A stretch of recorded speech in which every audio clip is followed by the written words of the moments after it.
A black female pilot faces the ultimate test when a billionaire passenger fires her mid-flight during a crisis, forcing her to prove her skill while battling both turbulence and prejudice at 30,000 feet. When she lands the plane flawlessly against impossible odds, the truth about competence, dignity, and who really belongs in the cockpit becomes undeniable. The Gulfstream G650 shudders violently at 38,000 feet. Captain, Maya Carter's hands move across the instrument panel with practiced precision, her fingers dancing between throttle and yoke. The autopilot disengages with a sharp beep. Outside the cockpit windows, dark clouds swallow the horizon whole. The cabin pressure alarm screams behind her. The cockpit door slams open. A man's voice cuts through the mechanical wail. What the hell is happening? Maya doesn't turn. Her eyes scan altitude indicators, engine temps, navigation displays. Turbulence, Mr. Hastings. We're adjusting course now. Please return to your seat and I'm not going anywhere. His shadow falls across the center console. I want answers. Real answers. The plane drops 200 feet in 2 seconds. Oxygen masks deploy in the cabin with a collective gasp of released air. Maya's co-pilot, Stevens, grips his armrest but stays silent. Maya's voice remains steady, almost clinical. Unexpected wind shear. We're encountering convective activity that wasn't on the weather brief. I'm rerouting west to avoid the cell. Richard Hastings leans into the cockpit, his cologne expensive and suffocating. His eyes move from the instruments to Maya's hands, then to her face. Something shifts in his expression. Who approved you for this flight? The question hangs in the recycled air like smoke. Maya keys the radio. Geneva Control, Gulfstream, November 74 Tango Alpha, requesting immediate altitude change to flight level 350. Hastings's hand grips the back of her seat. I asked you a question. She finally turns, meeting his eyes for exactly 2 seconds. I'm the captain, sir. I'm qualified and current on this aircraft. Now please return to... I specifically requested Captain Morrison. Captain Morrison retired last month. Then get me someone else. His voice drops, cold and final. Someone who knows what they're doing. 12 hours earlier, Maya's alarm sounds at 4:30 a.m. She rises in darkness, the way she has for 15 years. Her apartment in Fort Lauderdale is small and organized. Flight manuals stacked by publication date, her uniform pressed and ready, a framed photo of her father standing beside a DC-9. She makes coffee. Black, no sugar. Drinks it by the window overlooking the runway lights of the private aviation terminal. Her phone buzzes. Flight assignment confirmed. Client, Richard Hastings, tech billionaire, Forbes list regular. Destination, Geneva. Departure 7:00 a.m. sharp. The briefing notes mention his impatience, his demands for perfection, his tendency to micromanage. Maya has flown worse. She dresses in her uniform. White shirt, black blazer with 4 gold stripes on each shoulder, black slacks. She pins her father's compass charm inside her jacket pocket, the metal warm against her ribs.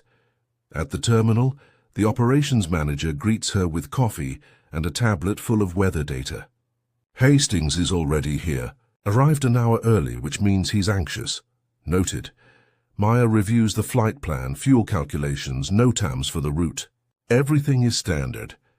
The weather looks clear until they reach the Alps. Stevens, her co-pilot, arrives 10 minutes later. Mid-40s, former Air Force, solid and dependable. They've flown together before. He nods at her. Ready for another adventure? Always am. They walk to the aircraft together, the morning air cool and sharp.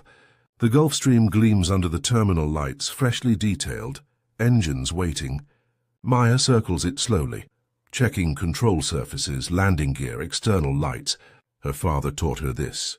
Never trust anyone else's eyes. Inside, the cabin smells of leather and filtered air. Hastings sits in the forward club seat, typing rapidly on his phone. He doesn't look up. Maya enters the cockpit. She runs through the pre-flight checklist. Each item spoken aloud and verified. Fuel topped. Hydraulics nominal. Avionics online. Flight controls free and correct. Stevens settles into the right seat. All set. All set. Maya keys the intercom. Good morning, Mr. Hastings. This is Captain Carter. We'll be departing in approximately 15 minutes. Flight time to Geneva is 8 hours and 20 minutes. Weather looks favorable. We'll keep you updated throughout the flight. No response from the cabin. Stevens raises an eyebrow. Maya shrugs. Some clients are talkers, some aren't. She contacts ground control. Fort Lauderdale ground. Gulfstream November 74 Tango Alpha. Private ramp ready to taxi with information Delta. The tower clears them. The engines spool up with a rising whine. Maya releases the brakes. The plane rolls forward into the pre-dawn darkness. 2 hours into the flight. The turbulence begins. At first it's nothing, light chop, the kind that barely registers on the controls. Maya adjusts trim, climbs another 1,000 feet. The ride smooths, then it hits again, harder. The plane bucks like a spooked horse. Coffee cups rattle in the cabin. Stevens glances at the weather radar. That cell's moving faster than predicted. Maya keys the intercom. Mr. Hastings, we're experiencing some moderate turbulence. Please ensure your seatbelt is fastened. 30 seconds later, the cockpit door opens. Hastings stands in the threshold, one hand braced against the frame. How long? 10, maybe 15 minutes. We're adjusting altitude to find smoother air. Adjust faster. Maya keeps her tone professional. Sir, I need you to return to your seat. FAA regulations require... I don't care about regulations. I care about getting to Geneva on time. I have a meeting at noon. We're on schedule, sir. Then why are we shaking like a washing machine? Stevens speaks up, his voice calm. Weather pattern shifted, sir. It happens. Captain Carter is handling it perfectly. Hastings' eyes narrow. He looks at Maya's hands on the controls. Her profile against the instrument glow. Who approved you for this flight? The question lands like a punch. Maya's jaw tightens, but her voice stays level. I'm type-rated on this aircraft, Mr. Hastings. 8,000 flight hours, 15 years experience, 0 incidents. I assure you, I didn't ask for your resume. I asked who approved you. The plane drops suddenly, a stomach-lurching fall that lasts 3 seconds. Hastings stumbles, catches himself. When he straightens, his face is flushed with anger and something else. Fear, maybe, or fury. I specifically requested Captain Morrison. Jack Morrison. 20 years with this company. Someone I trust. Captain Morrison retired last month. Then why wasn't I informed? You were, sir. It was in the flight confirmation email. Hastings steps closer, his voice dropping. I don't care about emails. I care about competence. I care about experience. I care about getting to my meeting alive, and right now, I'm not confident that's going to happen. The insult doesn't land directly, but it doesn't have to. Maya hears what he isn't saying. She's heard it before in 100 different rooms, from 100 different men. Stevens's knuckles go white on his armrest. Maya keeps her eyes forward. Sir, I need you to return to your seat now. We're approaching another area of instability. Get me someone who knows what they're doing. The words hang in the cockpit like a verdict. Maya's chest tightens, but her hands remain steady. I am the captain of this aircraft. Now please, or you're fired. Silence. Even the engines seem to quiet. Hastings points at Stevens. Can you fly this thing? Stevens's face hardens. Sir, with respect, Captain Carter I'm not asking your opinion. Can you fly it or not? I can, but I won't. She's the captain. Hastings pulls out his phone. Then I'll contact the company directly. Get someone competent up here before we all die. The turbulence hits again, violent and sudden. The plane rolls 15 degrees left. Hastings slams against the cockpit doorframe. Maya's hands move instantly, correcting the roll, stabilizing the aircraft. Her voice cuts through the chaos, sharp and clear. Mr. Hastings, return to your seat now or I will declare an emergency and divert to the nearest airport. He stares at her, breathing hard. Then he turns and stumbles back into the cabin. The cockpit door closes. Stevens exhales slowly. Jesus, Maya doesn't respond. Her eyes are locked on the weather radar. The growing red mass ahead. The narrowing corridor of safe passage. Her father's compass presses against her ribs, cold and solid. They'll doubt you before you even speak. Make your work the only answer they need. She keys the radio. Geneva Control, November 74 Tango Alpha. Requesting deviation 15 miles west of course due to weather. The controller's voice crackles back, calm and routine. November 74 Tango Alpha. Cleared to deviate as requested. Maya banks the aircraft west, away from the storm. Her hands don't shake, not yet. The turbulence subsides after 20 minutes. Maya maintains the westward course, her eyes scanning instruments in a rhythm as automatic as breathing. Airspeed, altitude, heading, fuel, everything nominal, everything perfect. Behind her, through the cockpit door, she hears Hastings on the phone. His voice carries sharp and insistent, unacceptable. I don't care about protocols, liability. Not what I paid for. Stevens glances at her. You okay? Fine. He's an asshole. He's a client. He's a... Stevens. Maya's voice is quiet but final. We have a job. Let's do it. He nods, falls silent. Maya adjusts the throttle, trimming for optimal cruise. The plane hums contentedly, eating miles of empty sky. Outside, the sun breaks through the clouds, painting the wings gold. She thinks of her father. He would have smiled at this, that knowing smile that meant, I've been here before. He'd flown through worse than turbulence. He'd navigated storms that had nothing to do with weather. She was 12 when she first understood what it cost him. They were at the grocery store. A woman saw him in his captain's uniform, crisp and decorated with stripes. She'd stared, then whispered something to her husband. Her father kept walking, head high, hands steady on the shopping cart. In the car, Maya asked why the woman looked at him like that. He'd turned to her, his face gentle but serious. Some people see the uniform. Some people only see the person wearing it. Your job is to make the uniform impossible to ignore.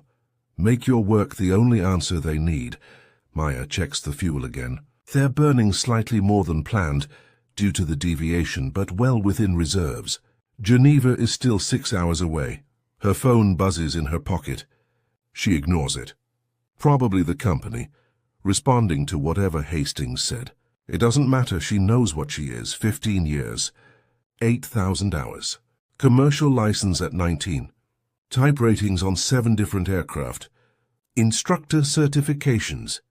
Instrument, multi-engine, ATP. Every box checked. Every standard exceeded. And still, there are men like Hastings who look at her hands on the controls and see only a diversity hire. A box ticked. A quota filled. Maya's jaw tightens. She keys the intercom, her voice professional and clear. Mr. Hastings, we've cleared the weather system. The ride should be smooth for the remainder of the flight. No response. She doesn't expect one. Stevens is watching her. Concern creasing his forehead. I'm fine, she says again. This time, she almost believes it. Maya's father bought his first plane when she was 10. A beat-up Cessna 172. Old enough to remember Vietnam, with faded paint and an engine that sounded like a chain smoker's cough. He'd saved for 3 years, working double shifts at the regional airline, teaching weekend flight lessons to nervous students. He took Maya up on a Sunday morning. She remembers the smell of aviation fuel and old vinyl, the way the whole plane rattled during taxi. Her father's hands calm and sure on the yoke, his voice in the headset, "This is where you learn what matters." They climbed over the Georgia pines, the world falling away beneath them. Maya pressed her face to the window, watching fields and rivers shrink to miniatures. "You feel that?" her father asked. "Feel what?" "The freedom." Up here, he told her, nobody cared about his skin color. Nobody demanded to see his credentials. The plane didn't care who was flying it, only that the person flying it knew what they were doing. "Master the machine," he said. Everything else is noise. He taught her to fly that same Cessna when she was 12, At first just straight and level, holding altitude and heading while he monitored, then turns, then climbs and descents. By 14 she could navigate by pilotage, dead reckoning, reading the land like a map. By 16 she flew her first solo. Her father stood on the tarmac, arms crossed, face split with pride. When she taxied back, he hugged her so tight she couldn't breathe. "You're a pilot now," he whispered. "Everything else is just paperwork." But paperwork mattered. She applied to 6 major airlines after flight school. Top of her class, recommendations from every instructor, test scores in the 98th percentile. 6 rejection letters. Not the right fit.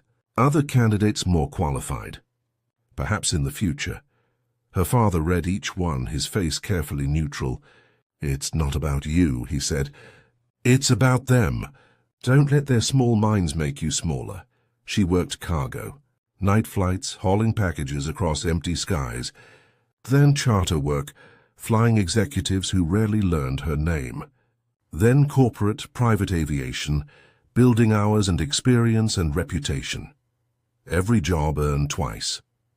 Her father died when she was 28, engine failure on a routine flight, a cargo run over the Appalachians. Investigators ruled it mechanical failure, a faulty fuel pump that should have been replaced months earlier. The company settled quietly. Maya scattered his ashes from the Cessna 172, the same plane he'd taught her in. She flew alone, crying so hard she could barely see the instruments. She kept his compass. She never stopped flying. And somewhere along the way, she stopped trying to prove herself to anyone but the machine.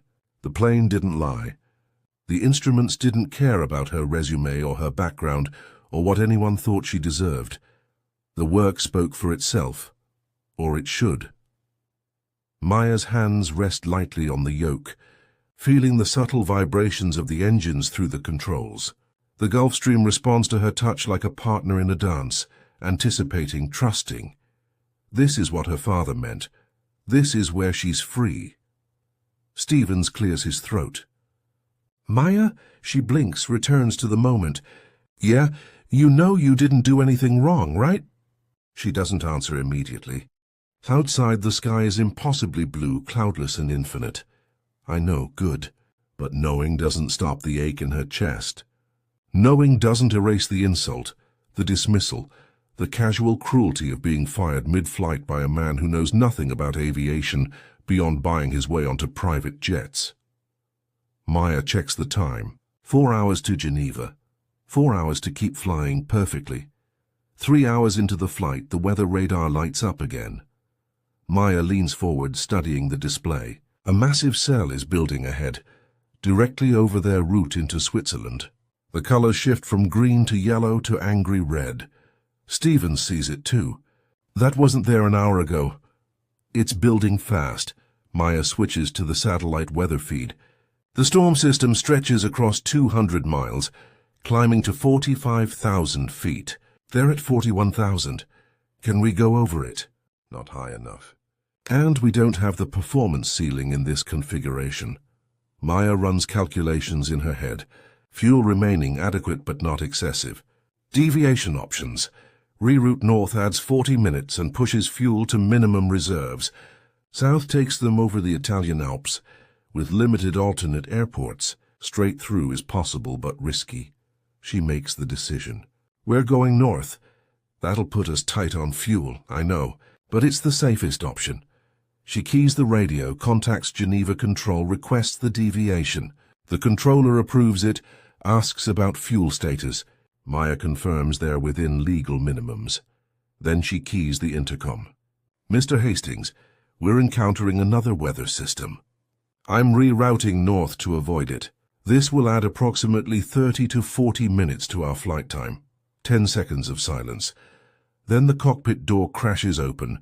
Hastings's face is red, his voice tight with rage.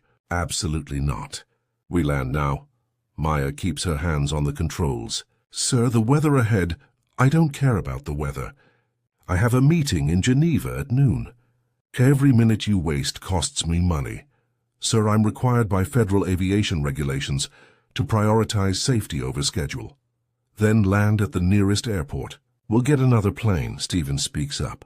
Sir, there's no airport within range that can accommodate this aircraft and provide a suitable replacement. The safest course is... I'm not asking you. Hastings leans over Maya's seat, his breath hot on her neck.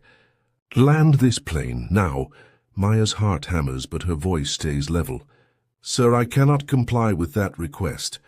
The weather makes an immediate landing unsafe. Then I'll do it myself. He reaches for the controls. Stevens lunges, grabbing his wrist. Sir, do not touch those controls. That's a federal offense. Hastings yanks his arm free.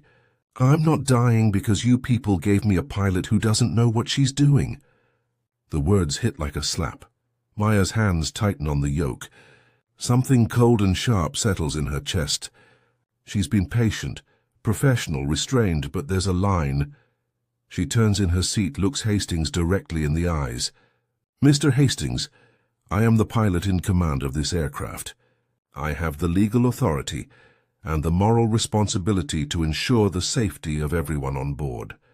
That includes you. Now you will return to your seat immediately, or I will declare an emergency, divert to the nearest airport, and have you met by federal authorities.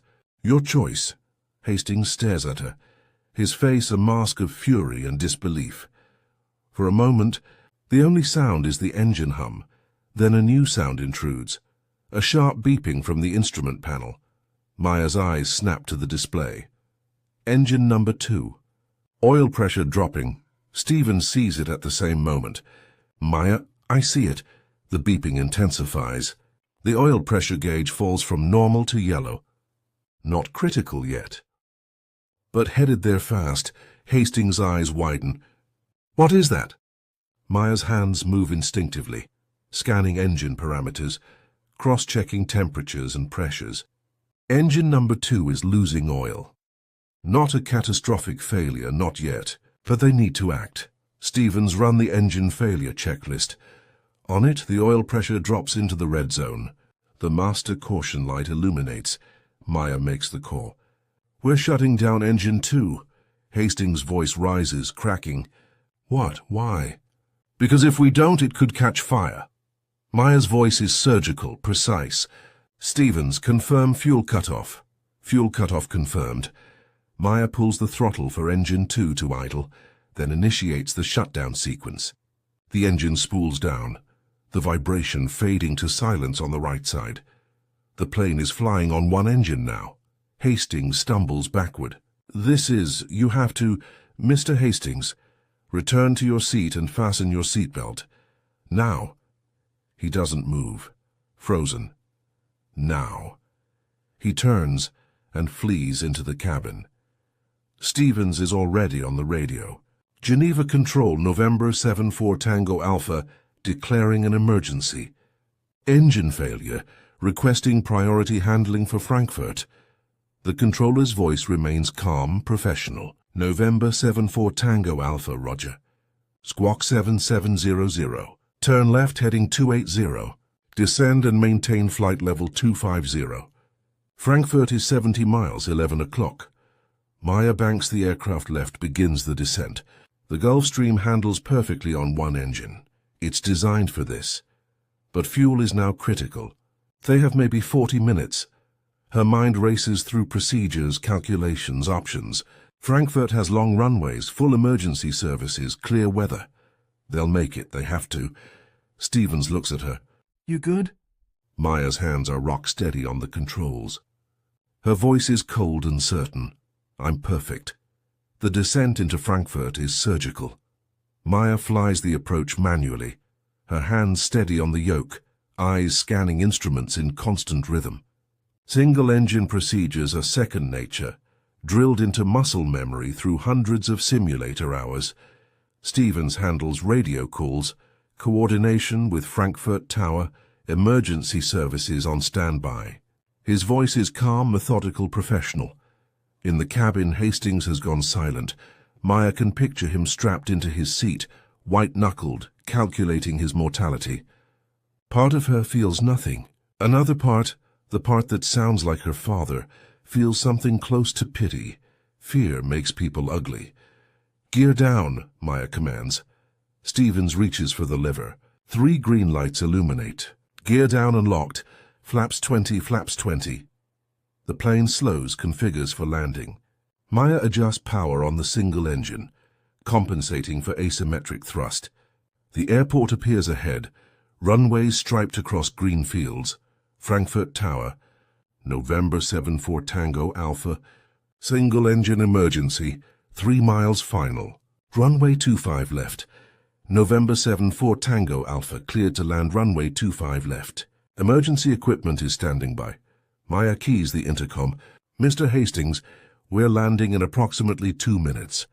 Brace position on my command. No response. She doesn't expect one.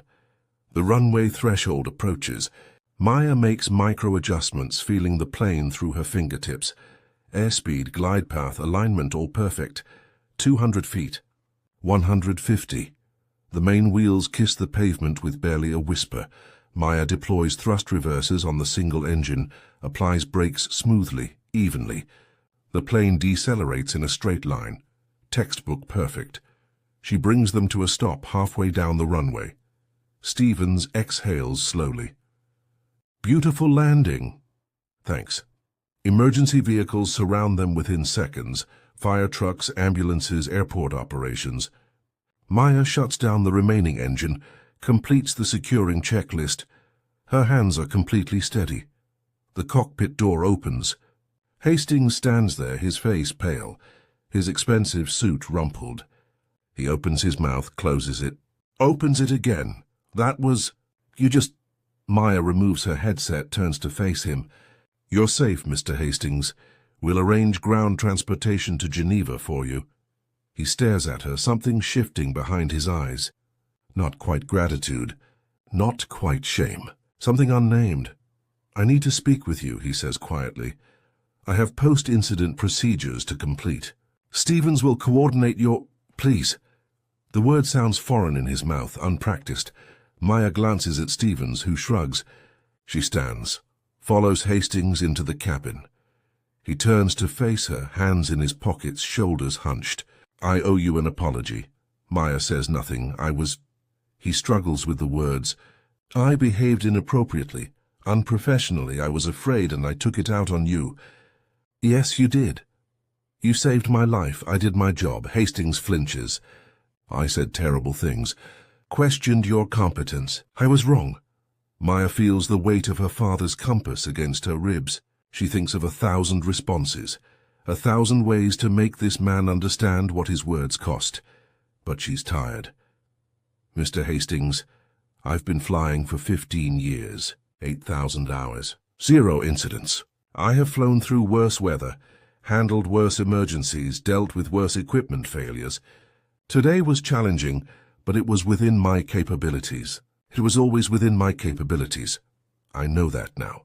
You should have known it the moment you saw my uniform. Silence falls between them. Hastings nods slowly. You're right. I should have. Your apology is noted. Maya turns toward the cockpit. Stevens will coordinate your onward travel. Wait, she pauses, doesn't turn. What can I do to make this right? Maya looks back at him. This billionaire with his private jets and his billion-dollar deals, and his easy assumptions about who belongs in which seat. Believe people when they show you who they are, she says. The first time. The investigation takes 3 hours. German aviation authorities arrive, clipboard-carrying officials with serious faces and endless questions. Maya walks them through every decision. The weather deviation, the engine failure, the emergency declaration, the single-engine approach. Stevens corroborates everything.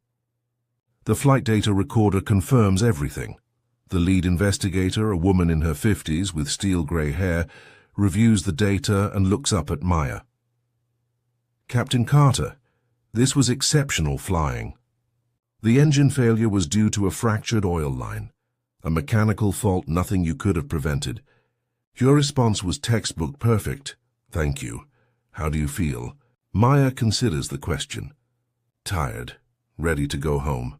The investigator smiles slightly. I imagine so. You're cleared to leave. We'll forward our report to your company. Maya and Stevens collect their belongings, arrange transportation back to Fort Lauderdale on a commercial flight. They're in the airport terminal, standing in line for coffee, when Maya's phone rings. Unknown number, she answers. Captain Carter.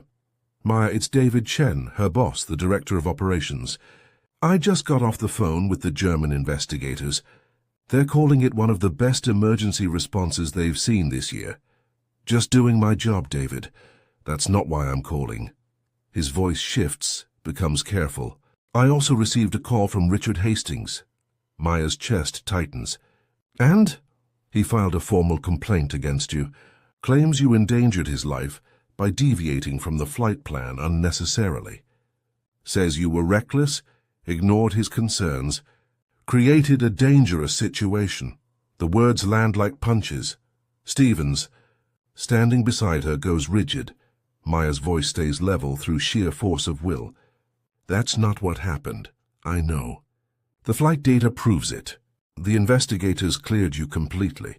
But Hastings is a major client. He's threatening to pull his contract, take his business elsewhere, and file complaints with the FAA and NTSB. Let him. Maya. David, he fired me mid-flight. He tried to grab the controls. He questioned my competence based on nothing but prejudice. And when I landed that plane safely after an engine failure, he apologized to my face. Now he's lying. He says you're lying about what happened in the cockpit. That's his word against yours. Stevens was there. He heard everything. Hastings claims Stevens is covering for you. Maya closes her eyes. The airport terminal blurs around her. Announcements in German, the smell of coffee and jet fuel. Stevens' hand on her shoulder. What does the company want me to do? David hesitates. Legal wants you to sign a statement. Agree that there was miscommunication, that everyone was under stress, that you and Hastings simply had different perspectives on the situation. That's not true. I know. But it makes the problem go away. Hastings keeps his contract, you keep your job, everyone moves forward. And the truth is complicated, Maya. This is business. Maya thinks of her father. She thinks of every flight she's flown perfectly, every standard she's exceeded, every time she's had to be twice as good to be seen as half as competent. No, she says. Maya, be reasonable. No, I will not lie. I will not sign a false statement. I flew that plane perfectly. I saved his life. And I will not participate in rewriting history to protect his ego or his reputation. You could lose your job. Then I lose my job. David sighs, long and heavy. Give me 24 hours. Let me see what I can do. He hangs up. Maya stands in the airport terminal, phone in hand, feeling the ground shift beneath her feet. Stevens' voice is quiet and fierce. We fight this. How? The truth, the data, the investigators' report. Against a billionaire with lawyers. Against anyone who tries to erase what actually happened. Maya looks at him, this man who barely knows her but is willing to stand beside her anyway. She thinks of her father standing on tarmacs, refusing to be made smaller. She thinks of the compass in her pocket. Okay, she whispers. We fight.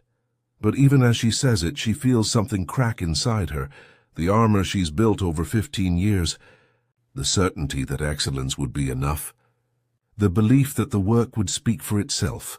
She's flown perfectly, and it might not matter at all.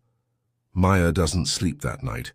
She sits in her Fort Lauderdale apartment, staring at the photo of her father, replaying every moment of the flight. Did she miss something? Make a wrong call? Give Hastings any legitimate reason to doubt her? No, she flew perfectly. But perfect isn't enough when someone decides it isn't. Her phone buzzes constantly.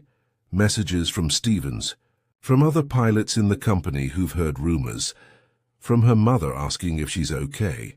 Maya ignores them all. At 3 a.m. she makes coffee and pulls out her logbook. 8,000 hours, written in careful handwriting across hundreds of pages. Every flight logged, every aircraft type, every approach and landing. Evidence, but evidence of what? That she's qualified. She's always been qualified. That hasn't stopped men like Hastings from seeing something else when they look at her. Her phone rings. She almost doesn't answer, but the caller ID shows her mother's number. "Hi, Mama. Baby, I heard what happened. Are you all right?" Maya's throat tightens. "I'm fine. Don't lie to your mother. I flew perfectly, Mama. I saved his life. And he's lying about it." Her mother is quiet for a long moment. "Your father dealt with this too. More times than I can count, I know. He used to say, they can question my competence, but they can't question my results. And he was right. They couldn't. Eventually, the truth always won. What if it doesn't this time?" Her mother's voice is soft but steel-strong. "Then you hold your head up anyway. You know what you did." The plane knows. God knows. That has to be enough, but it's not fair. "No, baby, it's not." They sit in silence, 2,000 miles apart, connected by grief and understanding. What would Daddy do? Maya whispers he'd fight, not because he'd win, but because the fight itself matters. Because the next girl who sits in that cockpit deserves to inherit something better than silence. Maya closes her eyes. "I'm tired, Mama, I know, but you're also his daughter, and you don't know how to quit." After they hang up, Maya sits in the darkness, feeling the weight of everything. The years of proving herself. The perfect flights that were never quite perfect enough. The casual cruelties that accumulate like sediment. She thinks of quitting. Imagines walking away, finding some other career where her presence isn't a statement, where her competence isn't constantly interrogated. But then she thinks of her father's Cessna. The freedom he showed her. The sky that didn't care who she was, only that she knew what she was doing. She thinks of the girls who will come after her. Maya opens her laptop and begins typing. Not a statement, not an apology. A detailed account of exactly what happened, minute by minute. Decision by decision, the truth. If she's going down, she's going down telling it. 24 hours later, David Chen calls again. "Maya, I have news. Some good, some complicated." She puts him on speaker. Stevens is with her, sitting at her kitchen table. They've spent the day preparing, gathering every piece of evidence, every regulation, every witness statement. "Tell me." The German investigators released their preliminary report. It's glowing. They're calling your emergency response exemplary. That helps. And the bad news? Hastings doubled down. He's hired a PR firm. They're pushing a narrative that you were reckless, that the engine failure was caused by your unnecessary weather deviation, that you endangered his life. Stevens slams his hand on the table. "That's complete bullshit." "I know," David interrupts. "The mechanics already confirmed the oil line failure was a manufacturing defect, completely unrelated to anything Maya did. But Hastings has money and lawyers and a media team. He's trying to control the story before the full investigation concludes." Maya feels something cold settle in her chest. "So what do we do?" "I spoke with our legal team. They want to fight, but quietly. Behind closed doors, settlement talks, non-disclosure agreements. No." Maya, "No, I'm not signing anything that forces me to stay silent. If Hastings wants to lie publicly, then I'll tell the truth publicly." David hesitates. That could get messy. For everyone. Then it gets messy. There's a long pause. Then David's voice shifts, becomes something different, warmer. "Between you and me, I'm proud of you. You did everything right. And I'm going to back you, whatever you decide. Thank you. But Maya, be prepared. This could get worse before it gets better." Hastings has already contacted 2 aviation news outlets. They're running stories tomorrow. After the call ends, Maya sits in silence. Stevens speaks first. "We need to get ahead of this. Tell your story before he defines it." "How?" "Social media. Aviation forums. Reach out to pilots who know you, who will vouch for you." Maya shakes her head. "I'm not trying to win a popularity contest. I just want the truth on record. The truth needs witnesses. He's right." She knows he's right. That evening, Maya writes a post for an aviation forum she's been part of for years. She lays out the facts. The weather, the engine failure, the emergency landing. She doesn't mention Hastings by name, doesn't make accusations, just states what happened. She hits post before she can second-guess herself.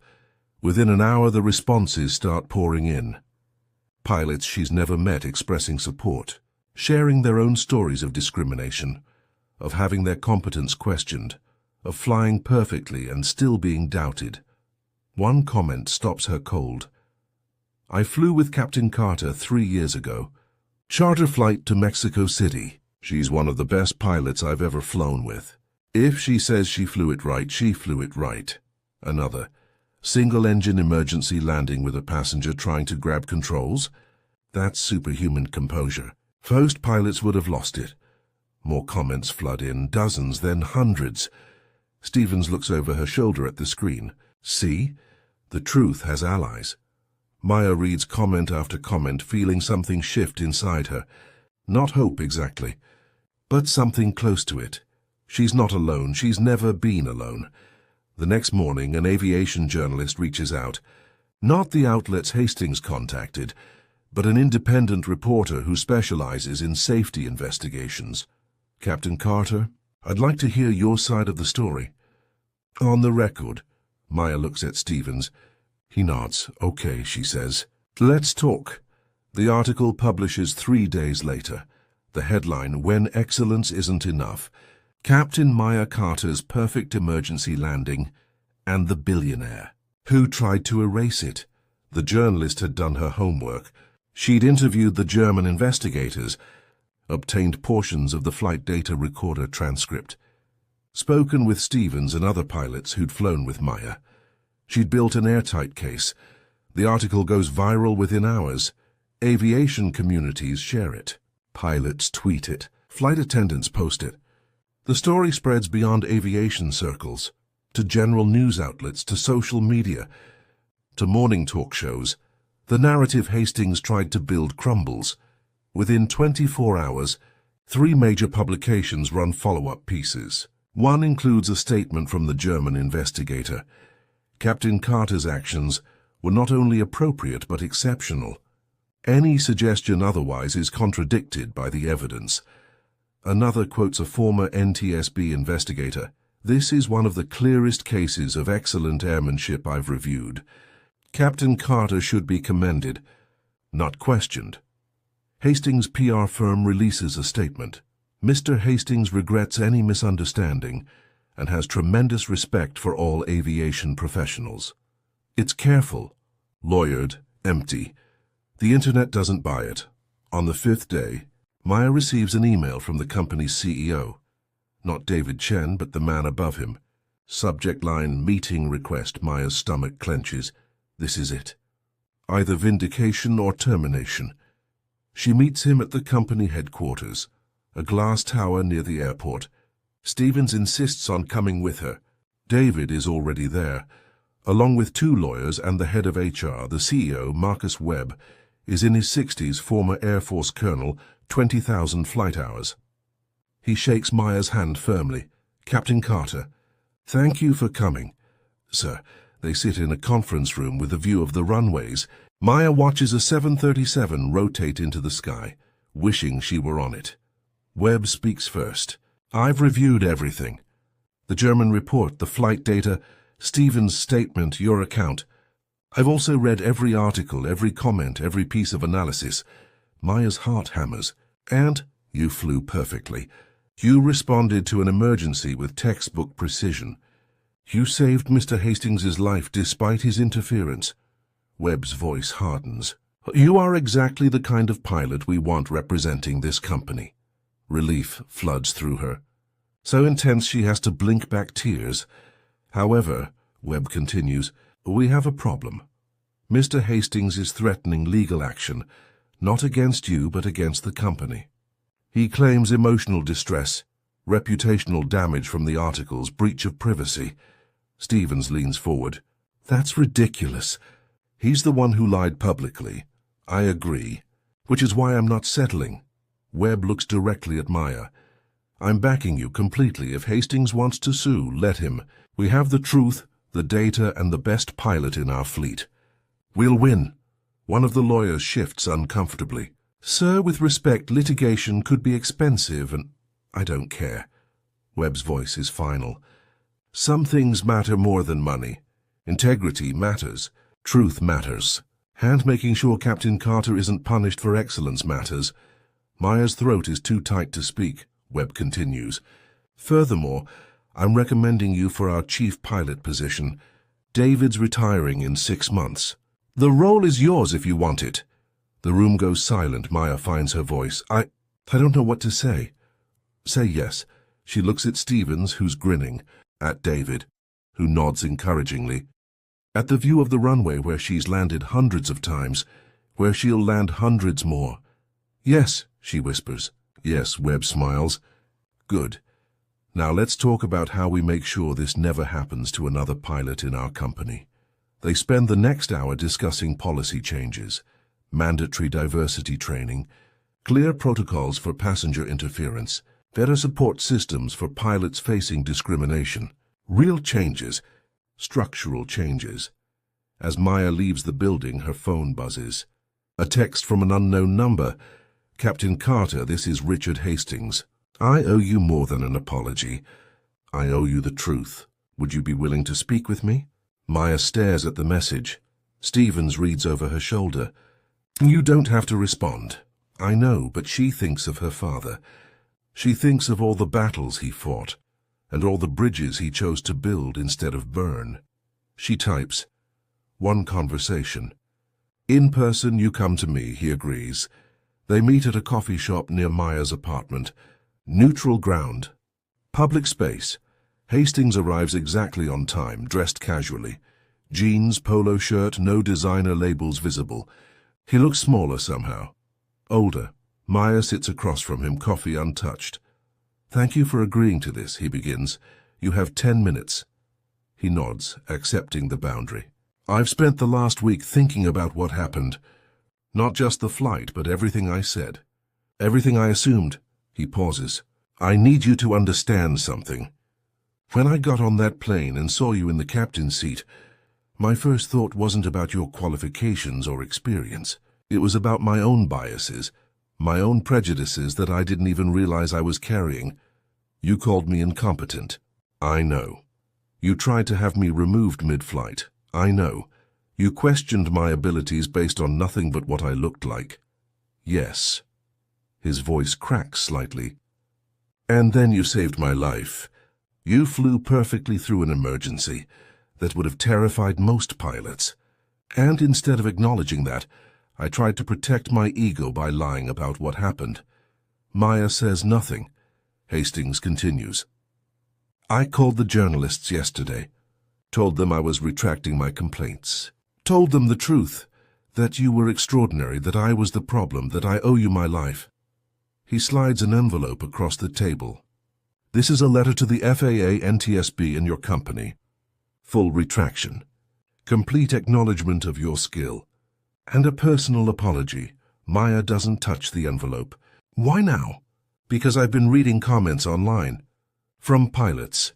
From other black professionals. From people sharing stories about being doubted despite doing everything right.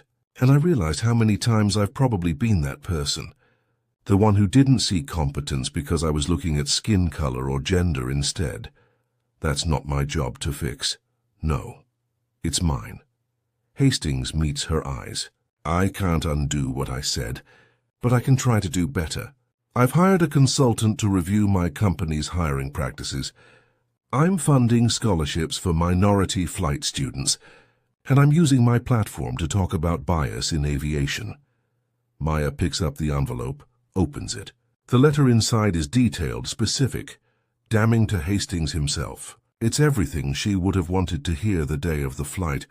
Now it just feels heavy. I don't forgive you, she says quietly. Hastings nods. I understand. But I acknowledge this. The letter, the actions. It's a start. Thank you, Maya stands. Mr. Hastings, I hope you mean everything you just said. Because there are thousands of pilots like me who fly perfectly every day and still have to prove themselves twice over. We don't need apologies. We need the system to change. I'm trying to help change it, then do that. Not for me, for the next person who sits in that cockpit. She leaves the coffee shop without looking back. Outside, the Florida sun is warm on her face. She pulls out her phone, looks at the photo of her father standing beside his DC-9, hand on the fuselage, smile proud and knowing. They'll doubt you before you even speak. Make your work the only answer they need. She did. And finally, it was enough. 3 months later, Maya stands in the simulator facility, watching a young black woman run through emergency procedures. The student's hands are steady on the controls, her voice calm as she navigates a simulated engine failure. Maya speaks into the intercom. "Nicely done. Reset for another run," the student grins. "How many times are you going to make me do this?" "Until it's muscle memory.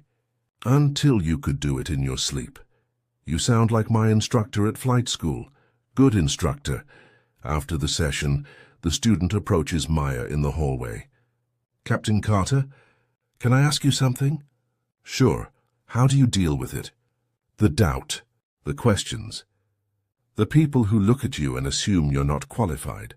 Maya thinks of Hastings, of 1,000 smaller moments before him, of her father facing the same questions decades earlier. "You fly perfectly," she says, "every single time. Not because you have to prove yourself to them, because you owe it to yourself and to everyone who comes after you." The student nods slowly. "And when perfect isn't enough, then you fly perfectly again, and again, until the work speaks so loudly they can't ignore it." Maya pauses. "And you remember, you don't need their approval to be excellent. You are excellent because of the work you do, not because they finally notice it." The student's eyes shine. "Thank you." Maya watches her walk away, young and determined, carrying the same dreams Maya's father once carried. The work continues. That evening, Maya drives to the coast. She parks near the beach, walks down to where the waves meet sand. The sun is setting, painting the sky in golds and purples. She pulls out her father's compass, holds it up to catch the last light. "I did it, Daddy," she whispers. "I flew perfectly, and I didn't back down."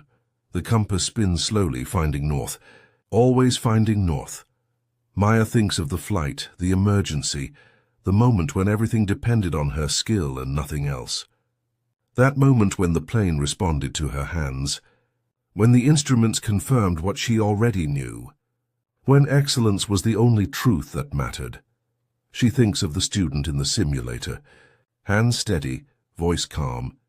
She thinks of every pilot who'll come after, flying perfectly into skies that are slowly, finally opening wider. The work isn't finished. It may never be finished, but it continues, and that, Maya realizes, is enough. She pockets the compass, turns back toward her car. Tomorrow she'll fly again. She'll run checklists and monitor instruments, and make decisions that keep people safe. She'll do what she's always done. She'll fly perfectly, not because anyone's watching, but because the sky demands nothing less.